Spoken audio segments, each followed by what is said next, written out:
ಎಲ್ಲರಿಗೂ ನಮಸ್ಕಾರ ಸ್ನೇಹಿತರೆ. ಬೇವು ಬೆಲ್ಲ ತಿಂದು ಹೊಸ ವರ್ಷದ ಮೊದಲ ದಿನವನ್ನು ಸಂಭ್ರಮಿಸಿ ಮನೆಯವರೆಲ್ಲ ಸಂತಸದಿಂದ ಆಚರಿಸುವ ಹಬ್ಬವೇ ಯುಗಾದಿ ಹಬ್ಬ. ಈ ಬಾರಿ ಯುಗಾದಿ ಹಬ್ಬವು ಮಾರ್ಚ್ 19ನೇ ತಾರೀಕು ಬಂದಿದೆ. ಯುಗಾದಿ ಹಬ್ಬಕ್ಕೂ ಮುನ್ನ ಮನೆಗೆ ಈ 6 ವಸ್ತುಗಳನ್ನು ತಂದರೆ ಸಾಕ್ಷಾತ್ ಲಕ್ಷ್ಮೀ ದೇವಿಯೇ ಆ ವಸ್ತುಗಳ ಮೂಲಕ ಮನೆಗೆ ಬಂದಂತೆ. ವರ್ಷ ಪೂರ್ತಿ ಇದರಿಂದ ಯಶಸ್ಸು, ಹಣದ ಬಲ ಹೆಚ್ಚುತ್ತದೆ.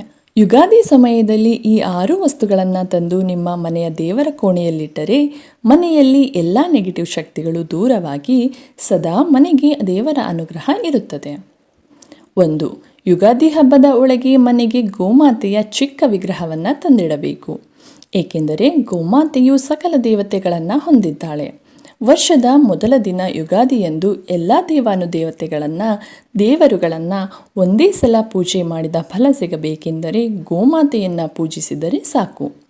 ಮನೆಗೆ ಚಿಕ್ಕದಾದ ಗೋವಿನ ಮೂರ್ತಿಯನ್ನು ತಂದು ಶುದ್ಧ ನೀರಿನಿಂದ ತೊಳೆದು ನಿಮ್ಮ ಮನೆಯ ದೇವರ ಮನೆಯಲ್ಲಿ ಇಟ್ಟುಕೊಳ್ಳಿ. ವರ್ಷ ಪೂರ್ತಿ ಮನೆಯಲ್ಲಿ ಸಿರಿ ಸಂಪದಗಳು ತುಂಬಲಿ ಎಂದು ಬೇಡಿಕೊಳ್ಳಿ. ವರ್ಷದ ಮೊದಲ ದಿನ ಯುಗಾದಿಯಂದು ಮನೆಯಲ್ಲಿ ಆರ್ಥಿಕವಾಗಿ ಏಳಿಗೆ ಕಾಣುವಿರಿ. 2. ಎಷ್ಟೋ ಜನರ ಮನೆಯಲ್ಲಿ ಲಕ್ಷ್ಮೀ ದೇವಿಯ ಫೋಟೋ ಇರುವುದಿಲ್ಲ. ಕೇವಲ ಮನೆ ದೇವರು, ಗ್ರಾಮ ದೇವತೆ ಹಾಗೂ ಇನ್ನುಳಿದ ಇಷ್ಟ ದೇವರುಗಳ ಫೋಟೋ ಇರುತ್ತದೆ. ಆದರೆ ಪೂಜೆ ವ್ರತಗಳನ್ನು ಮಾಡಬೇಕಾದರೆ ಗಣೇಶನ ಜೊತೆಗೆ ಲಕ್ಷ್ಮೀ ದೇವಿಯು ಇರಲೇಬೇಕು. ಆದ್ದರಿಂದ ಲಕ್ಷ್ಮೀನಾರಾಯಣ ಇಬ್ಬರು ಇರುವ ಚಿಕ್ಕ ಫೋಟೋ ಯುಗಾದಿ ಹಬ್ಬದ ಒಳಗೆ ಮನೆಗೆ ತಂದಿಟ್ಟುಕೊಳ್ಳಿ. 3. ಶ್ವೇತಾರ್ಕ ಗಣೇಶ. ಬಿಳಿ ಎಕ್ಕದ ಬೇರಿನಿಂದ ತಯಾರು ಮಾಡಿರುವ ಗಣೇಶನ ಮೂರ್ತಿಯು ಅತ್ಯಂತ ಪವಿತ್ರ ಮತ್ತು ಅಪರೂಪದ ಗಣೇಶನ ವಿಗ್ರಹವಾಗಿದ್ದು ಮನೆಯಲ್ಲಿ ಇಡುವುದರಿಂದ ಲಕ್ಷ್ಮೀ ಕೃಪೆ, ಸುಖ, ಸಮೃದ್ಧಿ ಸಿಗುತ್ತದೆ ಮತ್ತು ಶತ್ರುನಾಶವಾಗುತ್ತದೆ ಎಂದು ನಂಬಲಾಗಿದೆ. ಇದು ತಾಂತ್ರಿಕ ಮಹತ್ವವನ್ನು ಹೊಂದಿದ್ದು ಮನೆಯಲ್ಲಿನ ನಕಾರಾತ್ಮಕ ಶಕ್ತಿಯನ್ನು ಹೋಗಲಾಡಿಸಿ ಸಕಾರಾತ್ಮಕತೆ ಮತ್ತು ಯಶಸ್ಸನ್ನು ತರುತ್ತದೆ. ಯುಗಾದಿ ಹಬ್ಬದ ಒಳಗೆ ಮನೆಗೆ ಮರೆಯದೆ ಚಿಕ್ಕ ಬಿಳಿ ಎಕ್ಕದ ಬೇರಿನ ಗಣೇಶನ ಮೂರ್ತಿಯನ್ನು ತಂದಿಟ್ಟುಕೊಳ್ಳಿ. ವರ್ಷದ ಮೊದಲ ದಿನದಿಂದಲೇ ಪೂಜಿಸುತ್ತಾ ಬಂದರೆ ವರ್ಷ ಪೂರ್ತಿ ಲಕ್ಷ್ಮೀ ಕೃಪೆ, ಗಣೇಶನ ಅನುಗ್ರಹ ಇಡೀ ಮನೆಗೆ ಸಿಗುತ್ತದೆ. 4. ಯುಗಾದಿ ಸಮಯದಲ್ಲಿ ದೇವರ ಕೋಣೆಯಲ್ಲಿ ಮರೆಯದೆ ಅರಿಶಿಣದ ಅಕ್ಷತೆಯನ್ನು ಇಡಬೇಕು. ದೇವರ ಕೋಣೆಯಲ್ಲಿ ಅಕ್ಷತೆ ಇಟ್ಟರೆ ಕುಟುಂಬದ ಸದಸ್ಯರಿಗೆಲ್ಲ ಪ್ರತಿ ಕೆಲಸದಲ್ಲೂ ಗುರುಬಲ, ಲಕ್ಷ್ಮೀ ಕೃಪೆ ಜೊತೆಗೆ ವಿಶೇಷ ಯಶಸ್ಸು ಉಂಟಾಗುತ್ತದೆ. ಅಕ್ಷತೆಯನ್ನು ಹೇಗೆ ತಯಾರಿಸಿಕೊಳ್ಳಬೇಕೆಂದರೆ ಚೆನ್ನಾಗಿ ಇರುವ ಪಾಲಿಶ್ ಮಾಡದ ಅಕ್ಕಿ ಕಾಳುಗಳಿಗೆ ಸ್ವಲ್ಪ ತುಪ್ಪವನ್ನು ಅಥವಾ ಕೊಬ್ಬರಿ ಎಣ್ಣೆಯನ್ನು ಬೆರೆಸಿ ನಂತರ ಅರಿಶಿಣವನ್ನು ಬೆರೆಸಿ ಅಕ್ಷತೆ ತಯಾರು ಮಾಡಿಕೊಳ್ಳಬೇಕು. ನುಚ್ಚು ಅಕ್ಕಿಯನ್ನು ಯಾವುದೇ ಕಾರಣಕ್ಕೂ ಅಕ್ಷತೆ ಮಾಡಲು ಬಳಸಬಾರದು. ನೀವು ತಯಾರು ಮಾಡಿದ ಅಕ್ಷತೆಯನ್ನು ಒಂದು ಕೆಂಪು ವಸ್ತ್ರಕ್ಕೆ ಹಾಕಿ ಮೂಟೆಯ ರೀತಿ ಕಟ್ಟಬೇಕು. ನಂತರ ಈ ಅಕ್ಷತೆಯ ಮೂಟೆಯನ್ನು ಮನೆಯ ಎಲ್ಲ ಸದಸ್ಯರು ಸ್ಪರ್ಶ ಮಾಡಿ ನಮಸ್ಕಾರ ಮಾಡಿಕೊಳ್ಳಬೇಕು. ಈ ಕೆಲಸವನ್ನು ಯುಗಾದಿ ಹಬ್ಬ ಬರುವ ತನಕವೂ ಮಾಡಬೇಕು. ನಿತ್ಯವೂ ಈ ಮೂಟೆಗೆ ಧೂಪ ಆರತಿಗಳನ್ನು ತೋರಿಸಿ ಯುಗಾದಿ ಹಬ್ಬ ಬಂದ ದಿನ ಈ ಅಕ್ಷತೆಯ ಮೂಟೆ ಬಿಚ್ಚಿ ಅದರಲ್ಲಿದ್ದ ಅಕ್ಷತೆಯನ್ನು ಸ್ವಲ್ಪ ಮನೆಯ ಎಲ್ಲ ಸದಸ್ಯರು ತಲೆಯ ಮೇಲೆ ಹಾಕಿಕೊಳ್ಳಬೇಕು.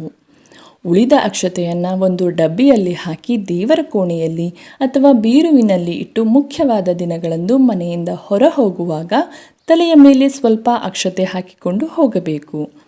ಹೀಗೆ ಮಾಡುತ್ತಾ ಬಂದರೆ ಅಕ್ಷತೆಯ ಶಕ್ತಿಯಿಂದ ಸರ್ವ ದೇವತೆಗಳ ಕೃಪೆ ಪ್ರಾಪ್ತಿಯಾಗುತ್ತದೆ. 5. ಯುಗಾದಿ ಹಬ್ಬಕ್ಕೂ ಮುನ್ನ ಮನೆಗೆ ತಂದು ಇಡಬೇಕಾದ ಮತ್ತೊಂದು ವಸ್ತುವೆಂದರೆ ಅದು ಕೃಷ್ಣನಿಗೆ ಅತ್ಯಂತ ಪ್ರಿಯವಾದ ನವಿಲುಗರಿ. ದೇಗುಲಗಳಲ್ಲಿ ನವಿಲುಗರಿ ಬಳಸಿ ದೇವರಿಗೆ ಗಾಳಿ ಬೀಸುತ್ತಾರೆ.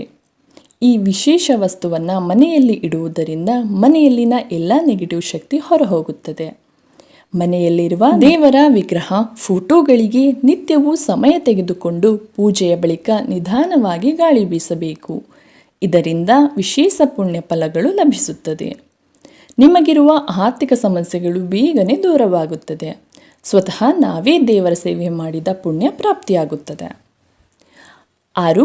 ಯುಗಾದಿ ಹಬ್ಬಕ್ಕೂ ಮುನ್ನ ನಿಮ್ಮ ಮನೆಯ ದೇವರ ಕೋಣೆಯಲ್ಲಿ ಒಂದು ತಾಮ್ರದ ಚೊಂಬನ್ನು ತಂದಿಡಿ.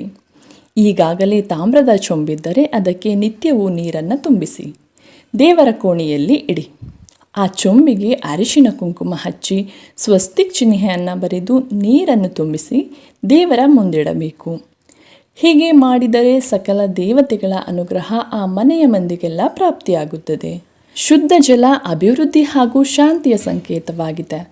ಇದರಿಂದ ಮನೆಯಲ್ಲಿ ಶಾಂತಿ ವಾತಾವರಣ ಹಾಗೂ ದೈವಶಕ್ತಿ ಏರ್ಪಡುತ್ತದೆ. ನೀರನ್ನು ಬದಲಿಸುವಾಗ ಆ ನೀರನ್ನು ತೆಂಗಿನ ಮರ ಅಥವಾ ತುಳಸಿ ಗಿಡಕ್ಕೆ ಹಾಕಿ. ಉಳಿದ ನೀರನ್ನು ಸ್ವಲ್ಪ ಎಲ್ಲರೂ ತಲೆಯ ಮೇಲೆ ಹಾಕಿಕೊಳ್ಳಬೇಕು. ಇದರಿಂದ ಯುಗಾದಿ ಹಬ್ಬದ ಒಳಗೆ ಅಥವಾ ಅದರ ನಂತರ ಸಾಕಷ್ಟು ಶುಭ ಸುದ್ದಿಗಳನ್ನು ನೀವು ಕೇಳಬಹುದು. ದೇವರ ಕೋಣೆಯಲ್ಲಿ ಮುಖ್ಯವಾಗಿ ಇಡಲೇಬೇಕಾದ ವಸ್ತು ಎಂದರೆ ಅದು ವೀಳ್ಯದೆಲೆ. ದುಡ್ಡನ್ನು ಆಕರ್ಷಿಸುವ ಶಕ್ತಿ ವೀಳ್ಯದೆಲೆಗೆ ಇರುತ್ತದೆ. ನಾನಾ ತಾಂತ್ರಿಕ ಪರಿಹಾರಗಳಲ್ಲೂ ವೀಳ್ಯದೆಲೆಯನ್ನು ಬಳಸಲಾಗುತ್ತದೆ. ಇದು ಹನುಮಂತನಿಗೂ ಎಷ್ಟೋ ಪ್ರಿಯವಾದ ವಸ್ತು. ಲಕ್ಷ್ಮೀ ದೇವರಿಗೂ ವೀಳ್ಯದೆಲೆ ಎಂದರೆ ಬಲು ಪ್ರೀತಿ. ಆದ್ದರಿಂದ ವೀಳ್ಯದೆಲೆ ಹಾರ ಮಾಡಿ ಮನೆಗೆ ಸಮೀಪವಿರುವ ಆಂಜನೇಯ ಸ್ವಾಮಿ ದೇಗುಲಕ್ಕೆ ಯುಗಾದಿಗೂ ಮುನ್ನ ಒಮ್ಮೆ ಕೊಟ್ಟು ಬನ್ನಿ. ಅಥವಾ ವೀಳ್ಯದೆಲೆ ಮೇಲೆ ಗಂಧದಿಂದ ಶ್ರೀರಾಮ ಎಂದು ಬರೆದು ದೇವರ ಕೋಣೆಯಲ್ಲಿಡಿ. ಯುಗಾದಿ ಬರುವವರೆಗೂ ಆ ವೀಳ್ಯದೆಲೆ ಮೇಲೆ ಶ್ರೀರಾಮ ಎಂದು ಸಾಧ್ಯವಾದಷ್ಟು ಬಾರಿ ಹೇಳುತ್ತಾ ಅರಿಶಿಣ ಕುಂಕುಮ ಹಾಕಬೇಕು. ಯುಗಾದಿ ಹಬ್ಬದ ದಿನದಂದು ಈ ವೀಳ್ಯದೆಲೆ ಮೇಲಿರುವ ಅರಿಶಿಣ ಕುಂಕುಮವನ್ನು ಮನೆ ಸದಸ್ಯರು ಹಣೆಗೆ ಇಡುತ್ತಾ ಬರಬೇಕು. ಯುಗಾದಿಗೂ ಮುನ್ನ ನಿಮ್ಮ ಮನೆಯ ದೇವರ ಕೋಣೆಯಲ್ಲಿ ಆಮೆಯ ಚಿಕ್ಕ ಗೊಂಬೆ ಅಥವಾ ವಿಗ್ರಹವನ್ನು ತಂದಿಟ್ಟು ಪೂಜಿಸಬೇಕು. ಆಮೆಯನ್ನು ಸಾಕ್ಷಾತ್ ವಿಷ್ಣು ಸ್ವರೂಪ ಎಂದು ನಂಬಲಾಗುತ್ತದೆ.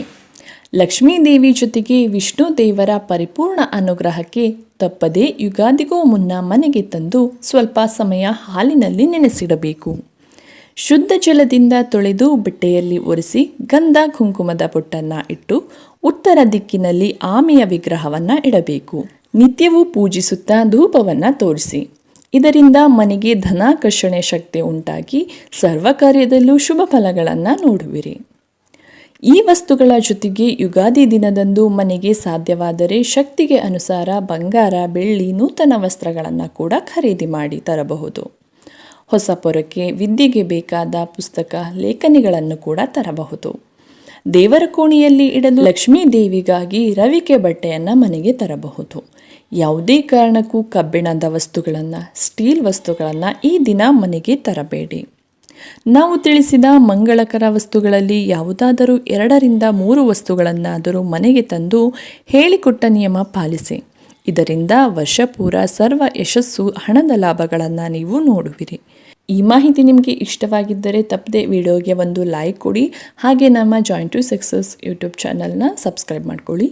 ಎಲ್ಲರಿಗೂ ಶೇರ್ ಮಾಡಿ. ಧನ್ಯವಾದಗಳು.